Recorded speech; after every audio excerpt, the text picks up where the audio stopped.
Comment se fait-il que vous soyez venu ici? Oh, un ami m'avait invité pour un week-end, il y a longtemps de ça. Je ne vois aucune raison de vous cacher la vérité là-dessus. C'était Mitch Brenner, je pense que vous l'aviez deviné. Oui, je m'en doutais un peu. Mais ne vous inquiétez pas. Entre nous, tout est fini depuis bien longtemps. Annie, il n'y a rien entre M. Brenner et moi. Rien, c'est probable. Peut-être n'y aura-t-il jamais rien entre Mitch et une femme. Que voulez-vous dire? Je pense que je vais prendre un peu de brandy. Je le rencontrais souvent quand j'étais à San Francisco. Et un week-end, il m'a invité pour me présenter à Lydia. Quand était-ce? Oh, il y a 4 ans. Peu de temps après la mort de son père. Mais les choses sont peut-être différentes maintenant. Différentes? Avec Lydia. Ne vous a-t-elle pas semblé un peu distante? Très distante. Alors il se peut que les choses n'aient pas tellement changé. Je dois dire que son attitude me rendait folle. Quand je rentrais à San Francisco, je passais des jours à chercher ce que j'avais bien pu faire qui lui avait déplu. Et qu'est-ce que vous avez fait? Rien. Je me suis effacée. Que pouvais-je faire d'autre? Une jalousie de femme, peut-être. L'affection d'une mère trop exclusive. Erreur. Malgré tout le respect que je dois à Édipe, ça n'est pas le cas. Alors, qu'est-ce que c'est? Lydia m'aimait bien. C'est le côté étrange de la chose.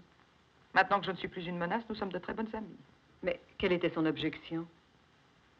Parce qu'elle avait peur. Que vous lui preniez Mitch? Peur de ce que je lui aurais donné. Je ne comprends pas. La peur de toute femme qui donnerait à Mitch la seule chose qu'elle ne peut pas lui donner. L'amour. C'est donc bien une jalousie de mère trop exclusive. Non, je ne le pense pas. À mon avis, elle n'a pas peur de perdre Mitch. Elle a seulement peur d'être abandonnée. Quelqu'un devrait lui dire qu'elle y gagnerait une fille. Non, elle a déjà une fille. Mais que faisait Mitch? N'avait-il pas son mot à dire? Moi, je comprends très bien sa position. Il a connu des heures pénibles avec Lydia au moment de la mort de son père. Il ne veut pas connaître les mêmes tourments. Oui, je vois. Et ce fut la fin entre nous. Oh, pas tout de suite, bien sûr. Nous sommes rentrés à San Francisco. Nous nous voyons de temps à autre, mais tous les deux savions que c'était fini. Mais alors, que faites-vous ici, à Bodega Bay? Je voulais être près de Mitch. Oh, c'était sans espoir, je le savais très bien. Mais je voulais quand même être près de lui. Je l'aime encore beaucoup.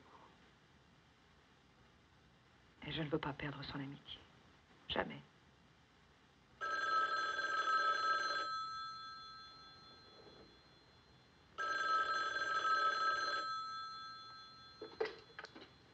Allô? Allô? Non, non, non, je ne dormais pas. Oui, il y a un instant seulement. Bien sûr, ne quittez pas. C'est Mitch, pour vous.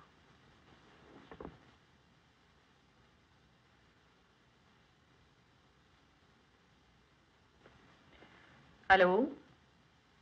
Oui, oui, c'est Mélanie. Oh, très, très bien, merci. Oh, ça m'a été très facile. Je n'ai eu qu'à suivre la route. Oh. C'est inutile de vous excuser, je comprends très bien. C'est très aimable de votre part, mais je ne suis pas fâchée. Non, je ne pourrai pas, je dois rentrer à San Francisco. Non, je ne voudrais pas désappointer Cathy, mais...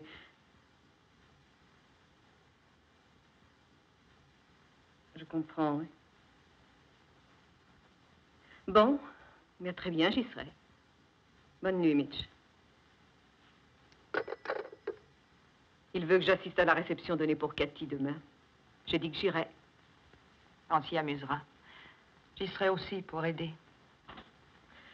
Oh, tout me paraît si sombre.